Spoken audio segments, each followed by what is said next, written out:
Hello everyone, welcome to Drishti IAS. I'm here again with another episode of Revision with MCQs, and today we are going to cover the subject of economy with the help of some practice MCQs. So without further ado, let's plunge right in with the very first question, which is consider the following.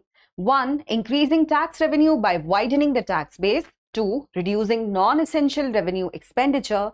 And 3. Increasing subsidy payments to stimulate demand. How many of the above actions help in reducing the revenue deficit? Now, the concept in question is that of revenue deficit. So what do we understand by a revenue deficit? We need to understand this concept before we can really attempt the question. So let's try and understand and make sense of what exactly revenue deficit is. First of all, let's come to the point of our budget. So deficit is a part of, or surplus is a part of the concept of budget. Now, when we talk about budget, the union budget per se, then it has two accounts or two components. One is the revenue account and the other is the capital account. Now, in very simple words, revenue has to do with day-to-day expenses of the government. All right. So this is day-to-day and it has no impact or no bearing on the assets or liabilities of the government. Whereas when we talk about capital account, this account has to do with capital receipts or capital expenditure, right? And that has a bearing on, or that impacts, or that changes the liabilities and assets of the government. Now, this we are talking about in the long term, whereas that is talking about day-to-day spending of the government, day-to-day expenses of the government. So this is more of a long-term account. Of course, we have receipts and expenditure here. We have receipts and expenditure even here. Now, when your expenditure is greater than your receipts, there is a deficit. When we are talking about revenue deficit, it means that your revenue receipts are less than your revenue expenditure. What are revenue receipts? Revenue receipts are receipts that you receive from tax or non-tax revenues, tax or non-tax sources. Tax sources being direct taxes like income tax and indirect taxes, right? Whereas non-tax sources can be your interests, right? So this is the revenue receipt. What are your revenue expenditure? Day-to-day spendings, right? Which is salaries, subsidies, all of this form a part of revenue expenditure. Now, when this expenditure is greater than your revenue receipt, then we have a revenue deficit. And this is what your question is asking you. It has given you three statements and you have to figure out how to bring about a reduction in revenue deficit.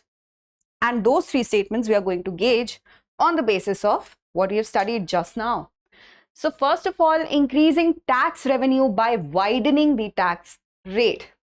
Now, when we say your deficit is expenditure minus revenue, so naturally, when your revenue increases, your deficit is going to go down, isn't it? This difference is going to reduce because this is increasing. So anyhow, if you increase tax revenue, your receipt should increase. Now they are saying by widening the tax base. This means that you are bringing more people under the tax net.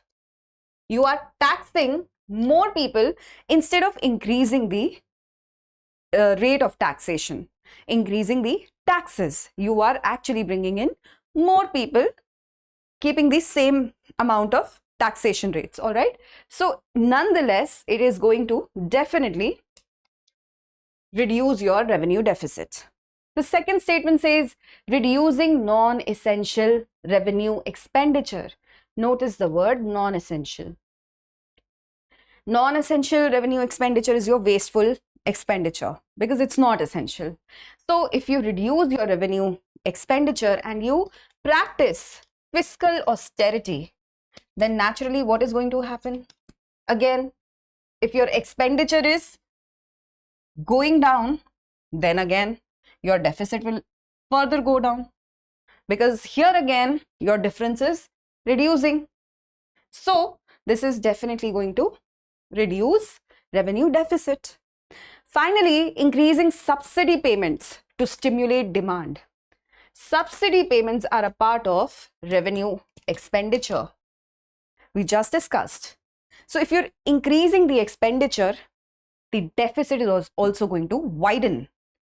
There'll be more deficit because the expense is increasing. So this is not going to help in reducing your revenue deficit, and therefore we arrive at the correct answer, which is option B, only 2.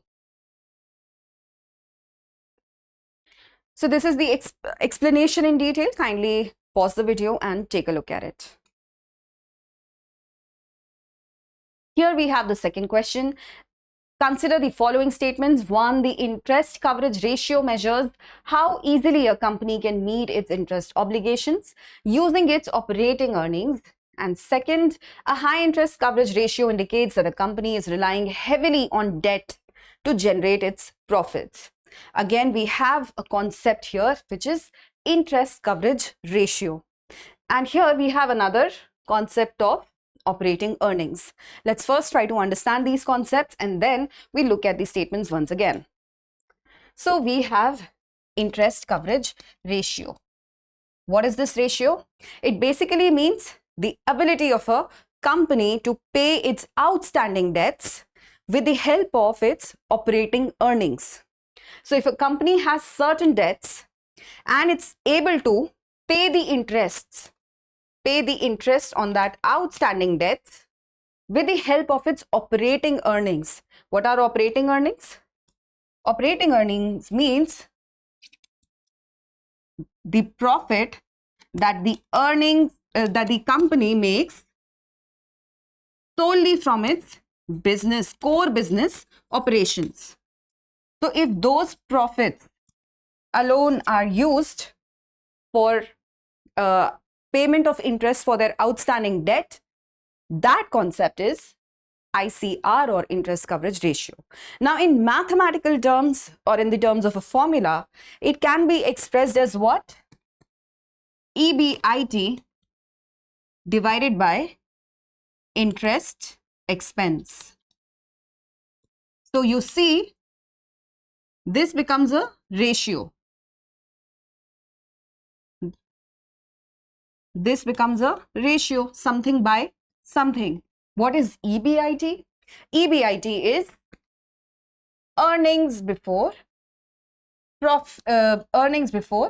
interest and taxes.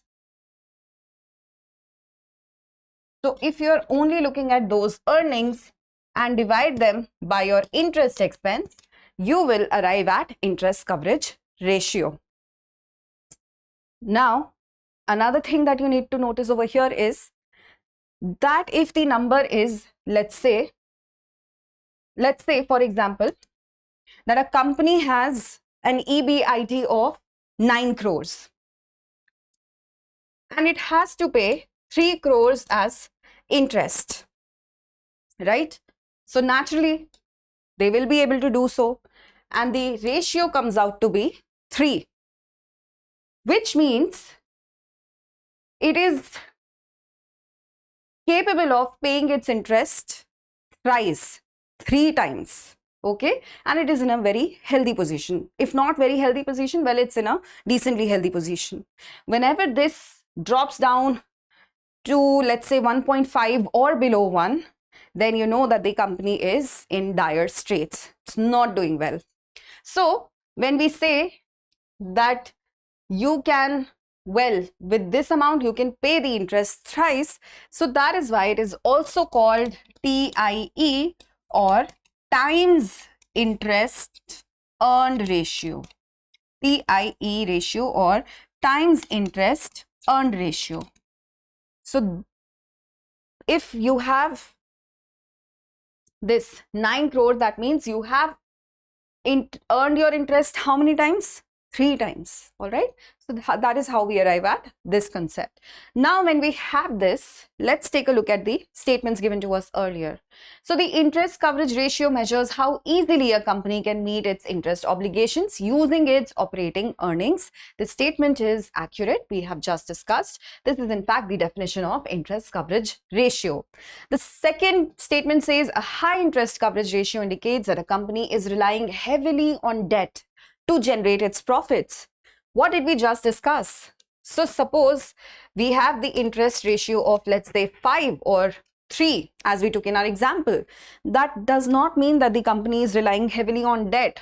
On the contrary, it means the company is earning enough business, it's making enough money to cover its debt obligations, to cover the interest payments on its outstanding debt, and hence the statement is incorrect.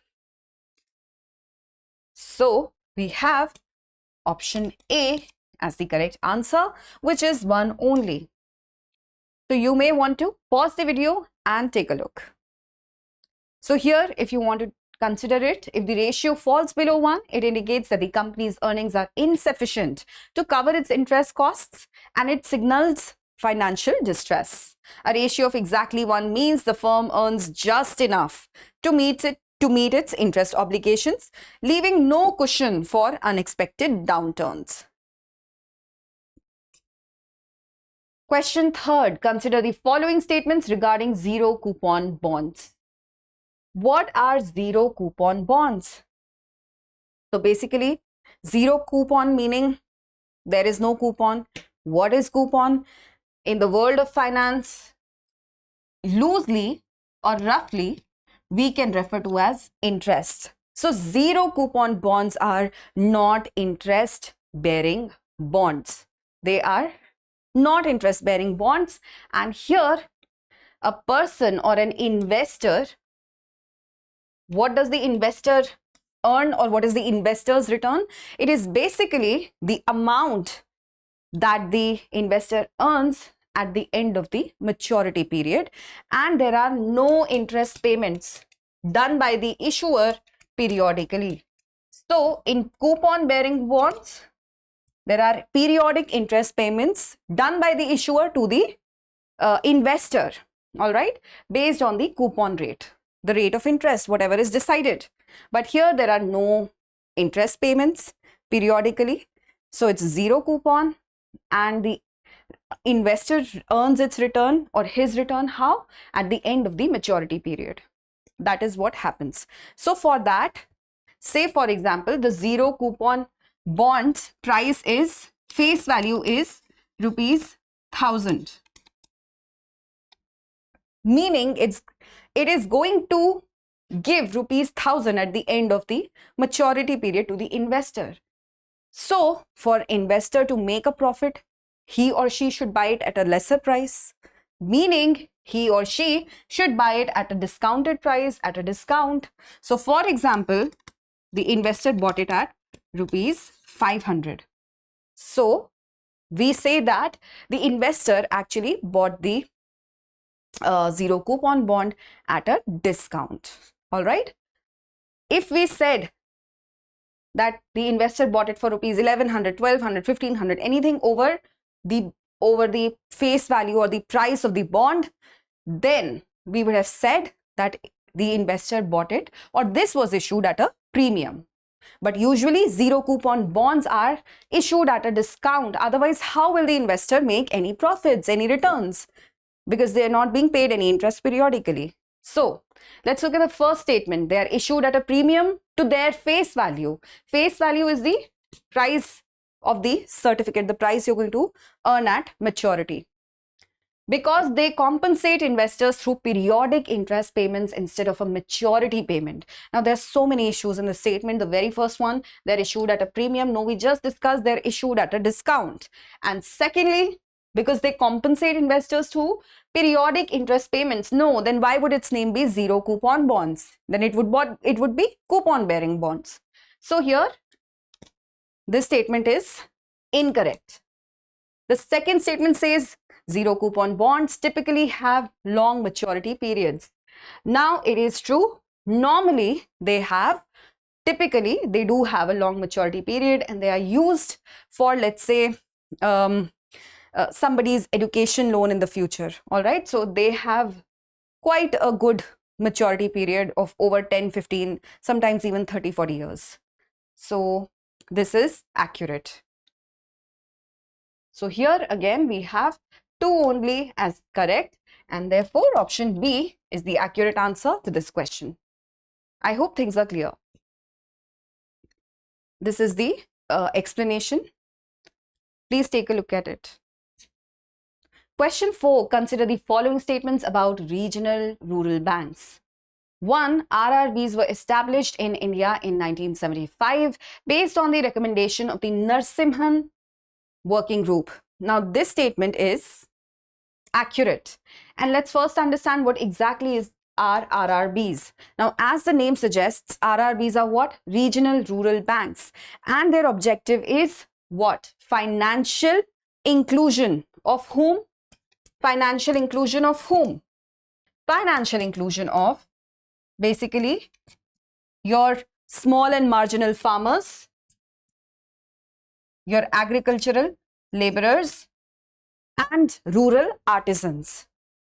The whole idea of establishing these banks was that the need was felt that, you know, your normal commercial banks were not able to cover the last mile regions. And so it was decided on the basis of the recommendation of Narsimhan Working Group that we should establish RRBs which are regionally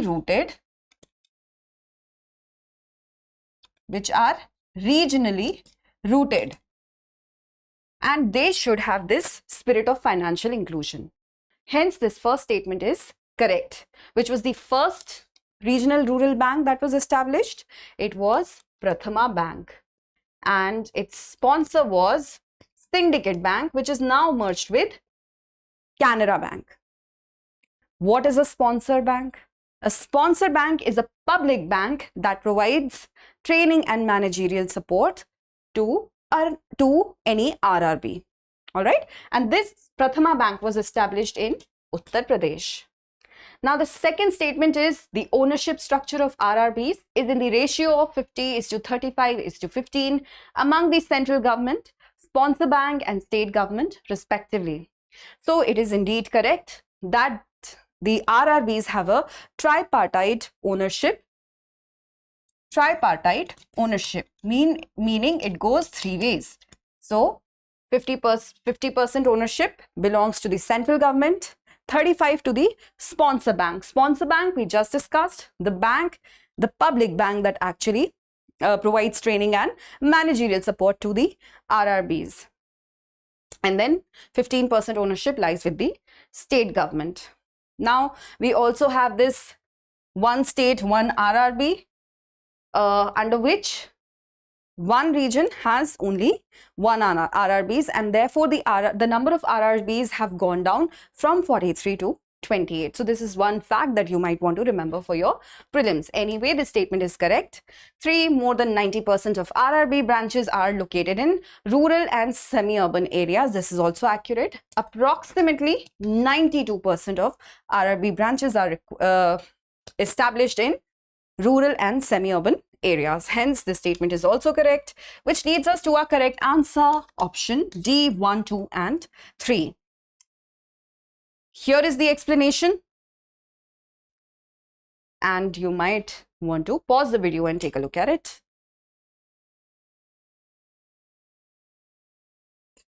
Question 5. Consider the following statements about government securities. What are government securities? Government securities are also known as GSEC. And what are they, students? They are tradable instruments, meaning they can be traded. They are tradable instruments which are used for what? Which are used for financing government's fiscal deficit. They are used for financing the fiscal deficit of the government, meaning when the government's expenses exceed its revenue, then they have to, or their income, then they have to borrow money. And how do the governments borrow money? With the help of G-Secs or government securities. Now, the first statement says a G-Sec is a debt instrument issued by the government to borrow money from the public. It is accurate. They are also known as gilt-edged instruments, and they are virtually risk-free. No risk of default at all, because the government can print money anytime they want. So this is absolutely correct. The second statement says G-Secs are only long-term instruments. Now G-Secs are of more than one kinds. So there are short-term securities. Short-term securities like T-bills. What are T-bills? T-bills are treasury bills, and they are again securities that are issued, or tradable instruments that are issued currently for 91 days, 182 days and 364 days. Okay. Then we have the long-term securities, dated securities. Long-term securities are also called dated securities or bonds, and they are what? They are issued for over 1 year, and they are fairly long. They can be issued for quite a few years. Now there is also a concept of CMB or cash management bills, which is issued basically to meet a temporary mismatch of the cash flow of the government. So it is very similar to, T-bills, but it is issued for less than 91 days. It was started in 2010. So, needless to say, G-Secs are only long-term instruments. The statement does not hold water, and therefore we can eliminate it. And with that, we arrive at the correct answer, which is option A, 1 only. So here we have the detailed explanation. Please take a look at it. Another important point to note over here is that in India, the central government issues both T-bills, the treasury bills, as well as dated securities, meaning for short term as well as long term. However, the state government can issue only dated securities, meaning no short term securities. And these dated securities are known as SDLs or state development loans. So this is another important point that you should keep in mind. Please take a look at the video, the explanation. Question 6, consider the following statements. 1. Bond yield refers to the return earned on the capital invested in a bond and is often used as an indicator of borrowing costs for the government. Now, what exactly is bond yield? Bond yield is in fact the effective return that an investor gets from his or her investment in a bond. So bond yield is in fact, as is defined in your statement, it is in fact the return that a person or an investor earns on the capital that he or she has invested in a bond. So this is accurate. Now think about it. From the investor's point of view, when the bond yield is high, the return is high. So he's in a happy place or she's in a happy place, they're making profits. But think about the issuing authority. Who is the issuing authority? The government is the issuing authority. Why does the government issue bonds? To borrow, to finance its deficits. So the government is issuing the bond, and if the bond yield is high, then the cost of borrowing for the government also increases, because the government will have to pay higher returns, right? So while from the point of view of the investor, this is a good thing, it does in fact indicate that the cost of borrowing for the government is high. And yes, it is often used as an indicator of the cost of borrowing for government. So this statement is accurate. The second statement says a rise in bond prices leads to a rise in bond yields. What are bond prices? Bond prices are the market price of the bond. So if you were to purchase the bond in the secondary market today, that price would be the bond price. Now, and bond yields is the return that you get on that price. Now think about it. If you have given higher price to buy that bond, naturally your yield is going to be less, right? And if you have bought it at a lower price, then the yield is going to be high. So the relationship between the two is inversely proportional. There is an inverse relationship between bond price and bond yield, meaning if bond prices are high, the yield is going to be low and vice versa. So this is incorrect. Third, open market operations conducted by the RBI can influence bond yields by altering the supply of government securities in the market. So this is absolutely correct again. So if the RBI injects more bonds into the market, what is going to happen? So suppose the RBI has decided to alter the liquidity, control the liquidity, right? So the RBI is going to, let's say, inject more bonds in the market. What's going to happen? The supply is going to increase. If the supply increases, bond price will fall. And if the RBI purchases more bonds, then the demand for the bonds is going to increase. So yes, indeed, RBI conducts OMOs or open market operations to alter the supply of government securities in the market. So this statement is accurate, and we have option B as the correct answer, 1 and 3 only. This is the explanation. Please pause the video and take a look at it. Question 7 says, consider the following statements regarding participatory notes or P notes. Now, what are P notes or participatory notes? So they are again certain securities. All right. So participatory notes are securities that are issued to, let's say, foreign investors who are not directly registered with the RBI, and they are also known as ODIs.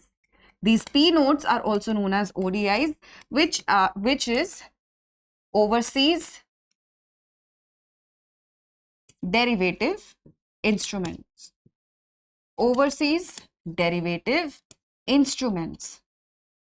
So let me explain to you the mechanism. What happens is that there are foreign investors, but they do not want to enter into the lengthy process of registering with SEBI.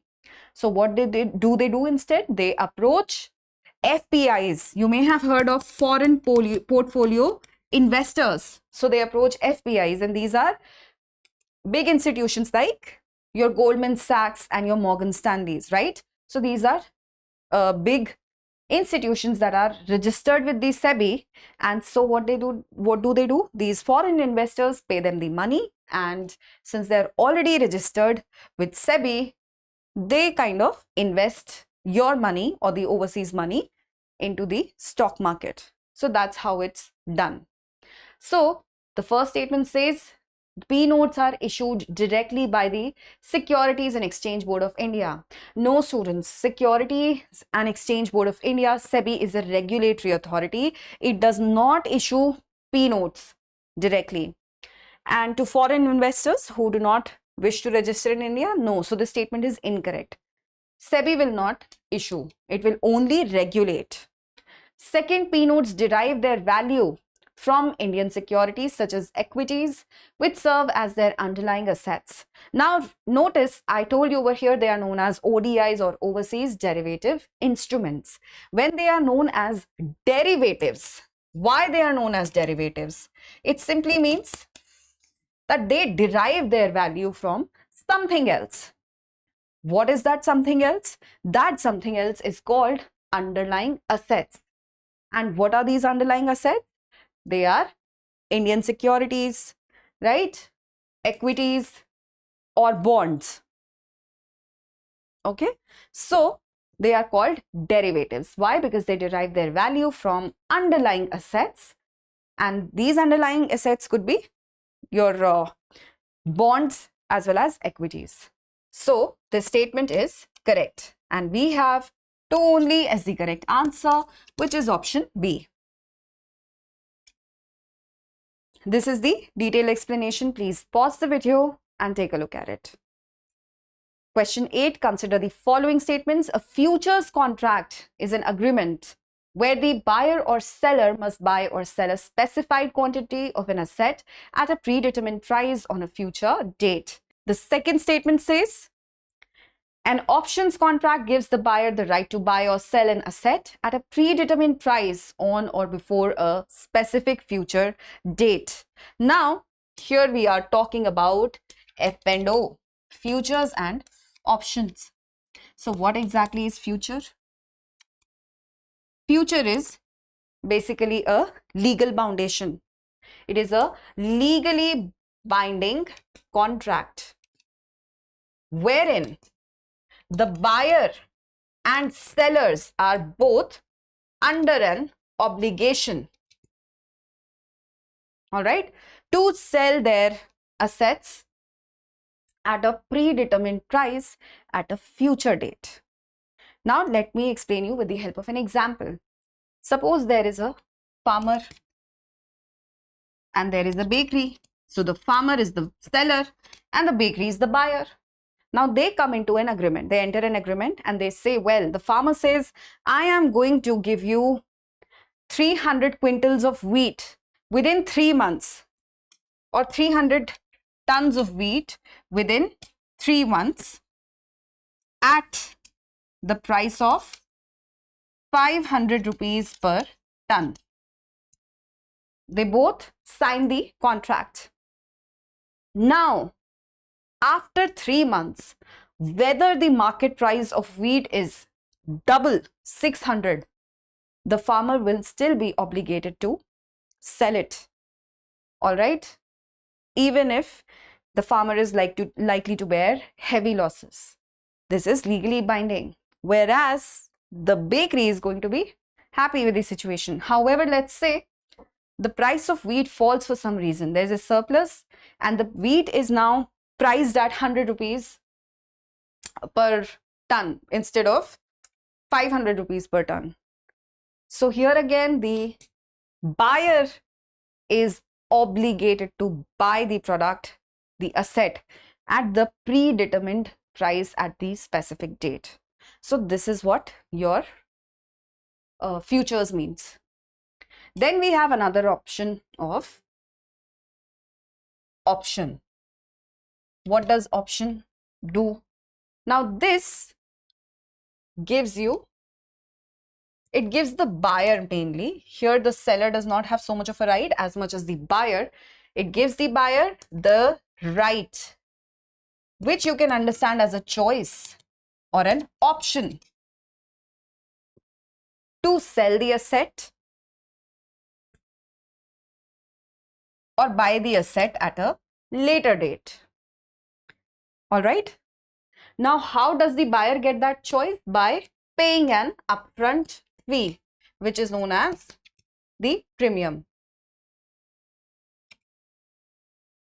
Let me explain with the help of an example. Here the buyer is under no obligation, absolutely no obligation, and it gives the right to buy or to sell to the buyer, buy or sell, and those are the concepts of call and put.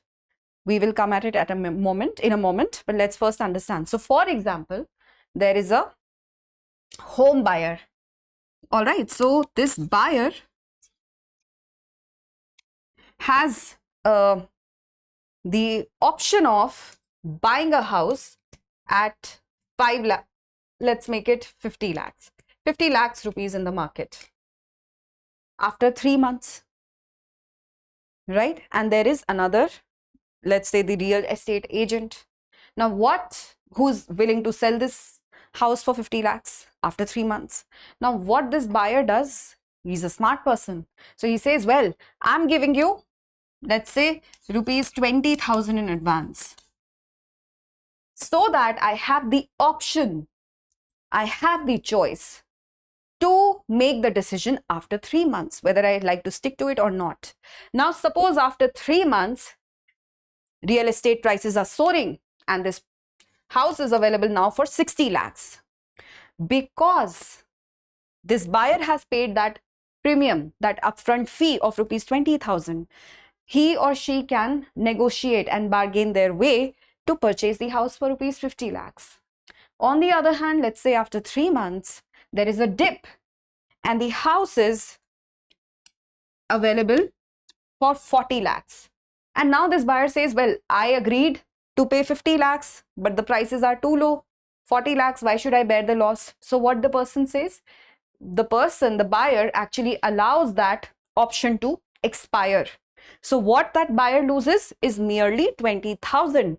But now he can save a lot of money, approximately 10 lakh money, by letting this option expire and buying the new house for 40 lakh rupees.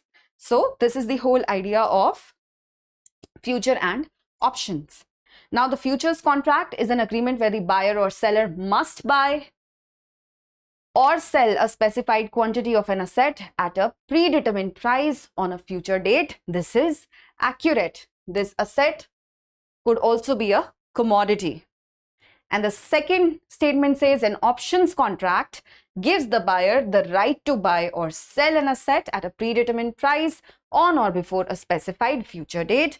This is also correct. So here it is a legal obligation. The word must is used over here. And here merely a right is bestowed upon the buyer to buy or sell an asset. So both statements are correct and option C is the correct answer. So here we have the detailed explanation. And here we have two types of options. The call option, which gives the buyer the right, not the obligation, only the right to buy a particular asset at a specified price on a specified date, as we considered in the case of a house. So the buyer can actually negotiate their way and buy it at the same price as was predetermined. And the put option gives the buyer the right but not the obligation to sell an asset at an agreed upon price at a future date. All right, so these are call and put options. Please keep these in mind. Pause the video, take a look. Question 9, consider the following components. 1, foreign currency assets. 2, gold. 3, special drawing rights or SDRs. And 4, reserve tranche position in the IMF. How many of the above are included in India's foreign exchange reserves? What are foreign exchange reserves, students? So foreign exchange reserves are the assets available, mainly the assets that are available with the nation's central bank, foreign assets that are available with the nation's central bank. In our case, it is the RBI, the Reserve Bank of India. All right, and they are available. Why? Basically to back the bank's liabilities, to provide a cushion for economic shocks, to manage liquidity. And this consists of various things, like what? Firstly, we have the foreign currency assets. Now, when we talk about foreign currency assets, of course, there is physical cash in most popular currencies. You have dollars, pounds, yen. So that is there. But also, this foreign currency asset may be in the form of government securities, foreign government securities, or in securities in or deposits in foreign banks. So this anyway does make up for a component of the foreign exchange reserves. Secondly, gold. Indeed, you see, gold does not derive its price from anything. It is inherently valuable. So some part of our foreign exchange reserves is indeed kept in gold.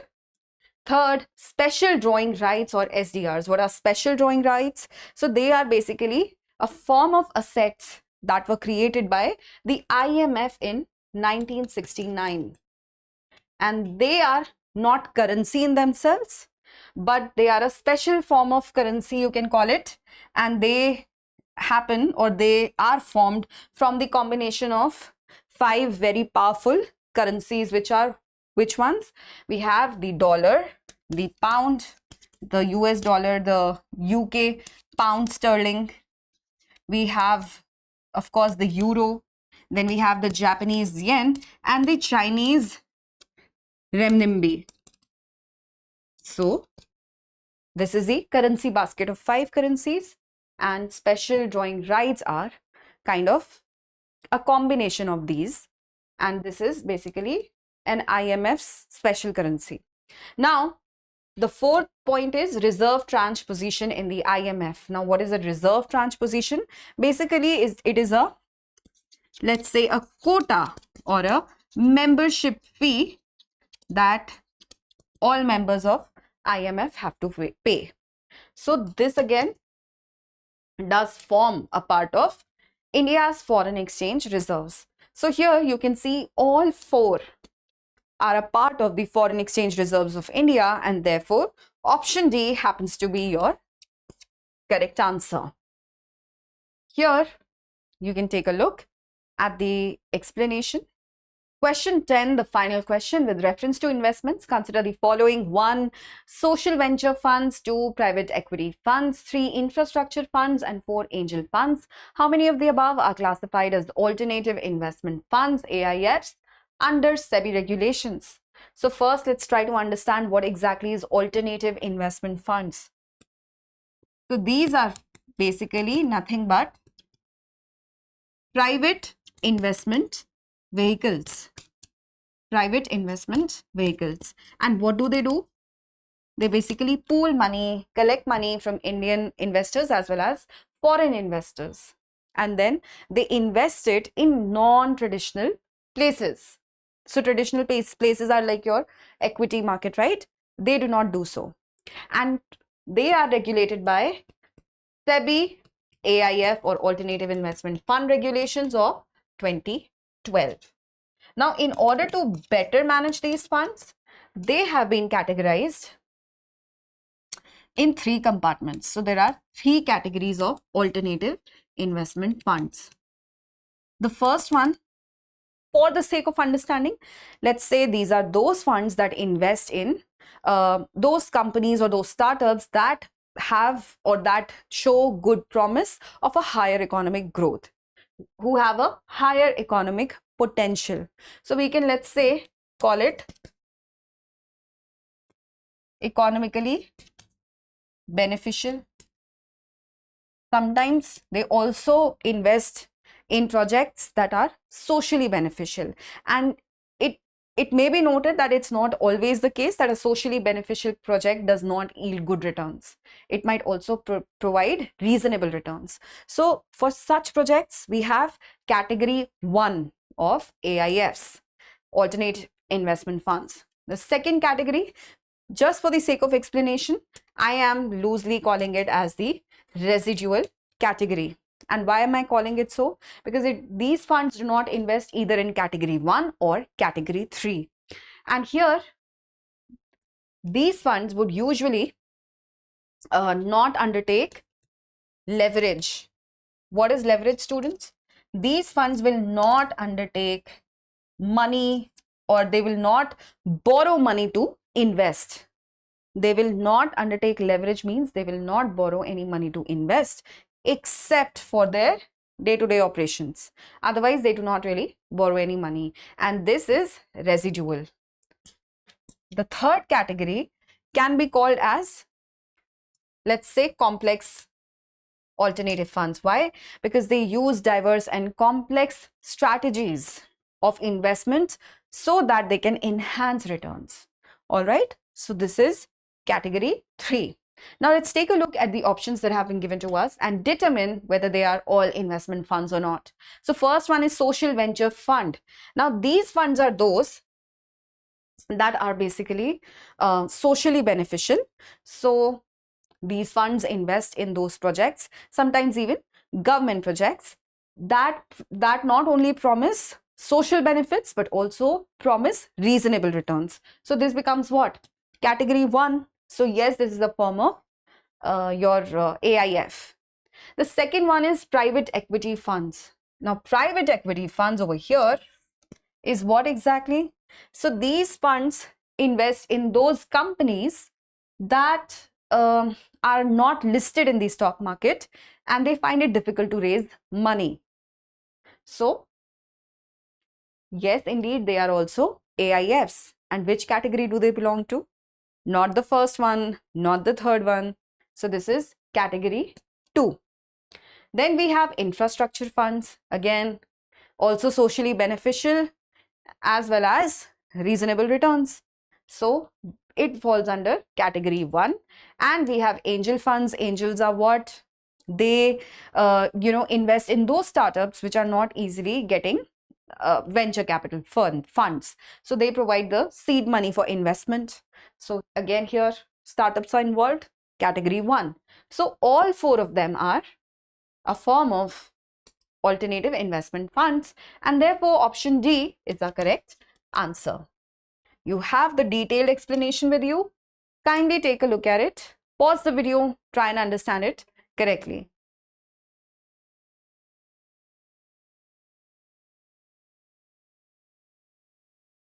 And here I have a practice question for you. Please take a moment, read the practice question carefully, and please do send me your answers in the comment section. If you do find today's video fruitful and useful, please also let me know in the comments, and please hit the like, share and subscribe button. Thank you for watching. For more informative content, like, share and subscribe, and do not forget to press the bell icon to get the notifications.